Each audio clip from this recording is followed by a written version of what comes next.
Yo, what's really good, University of Miami Hurricane football fans? Your boy Alonzo 1219, aka Die Hard, back in the building. Figured I'd do a video outside today since my tablet isn't working. It's like beautiful out here. Y'all can see it, man. It's gorgeous out here today. So that's another reason I didn't mind coming out here doing this video. And they cutting trees in my backyard, so it's kind of loud. But hey, I wanted to do something a little different because I know I said I was going to talk wide receivers. But after seeing some of the interviews on Canes All Access today, I thought this would be the perfect time to segue into coaches. I thought this would be the best time to do a segue into coaching. And big shout out to see the U on the back of the car. Big shout out to Canes All Access, man, because they actually got some good interviews in today. And they did a real good job at it. And the time limit was pretty good.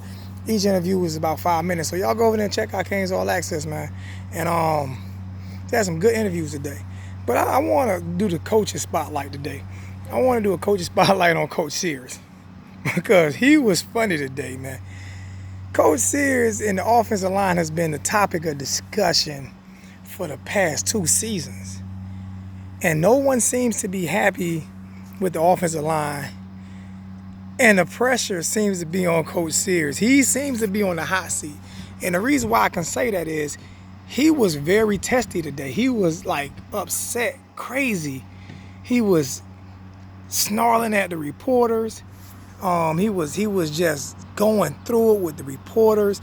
Real upset, seemed to be just in his feelings today, and I was laughing at him like, "Are you on the hot seat? Is it the fault of the reporters for asking you questions about the offensive line and how things are going?"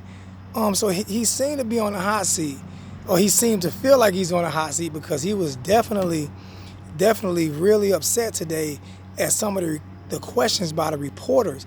I forgot a reporter was asking him a question about Navar Donaldson playing tackle, and he was like, "So I don't remember how the question was asked. You got to go watch it.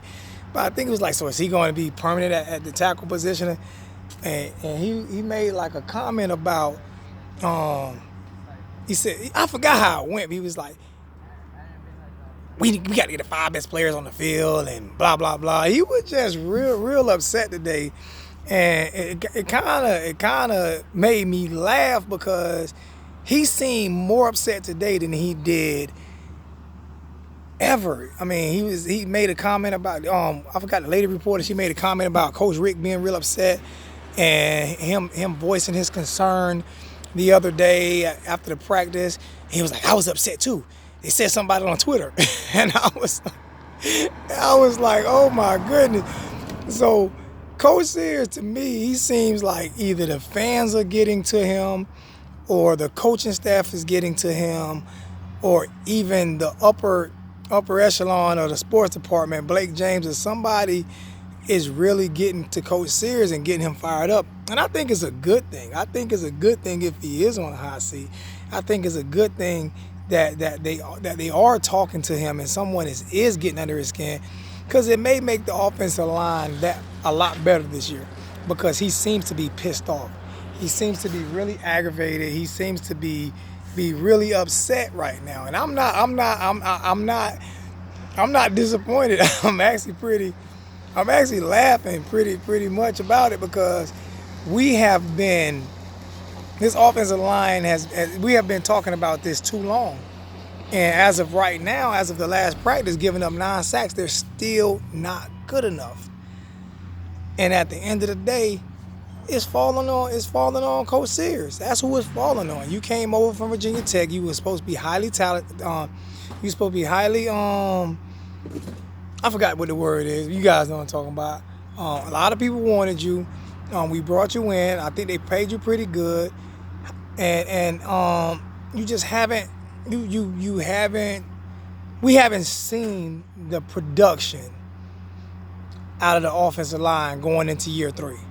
We just haven't seen the production out of the offensive line going into year 3. So, hey, if you're under the hot seat, man, or if they're putting pressure on you, I'm definitely not upset with it. I'm not I'm not pissed off about you being under the hot seat because you get paid to do a job and the job hasn't been done. So I'm going to do a spotlight on coaches. I'm gonna go down to Coach Dugans.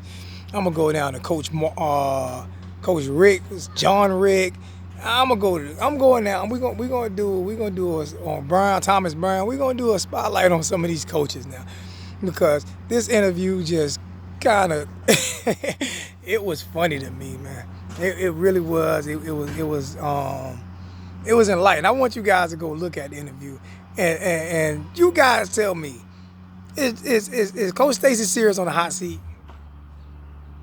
Is he on the hot seat, or do you guys think he's on the hot seat? Watch the interview first, and then come back and comment and let me know whether or not you guys think he's on the hot seat. Hey, man, love you guys, man. For real, man. We do this. We're gonna keep doing this. This is fun. I love doing it. This is nice because it's a nice day outside, man. So, hey, man, love you guys all day, every day. You can see I'm just getting out of the shower, boy, kind of wet, and just getting out of the shower. But look at that sun, boy. It's like, I don't know if you guys can. You probably can't see it, but man, it's beautiful out here today, man. I'm loving it, man. I got to get my yard right. Y'all see my yard? My yard is like disgusting. We finally getting some warm weather, so hopefully I can get my yard right, man. But hey, man, love you guys all day, every day, and we out.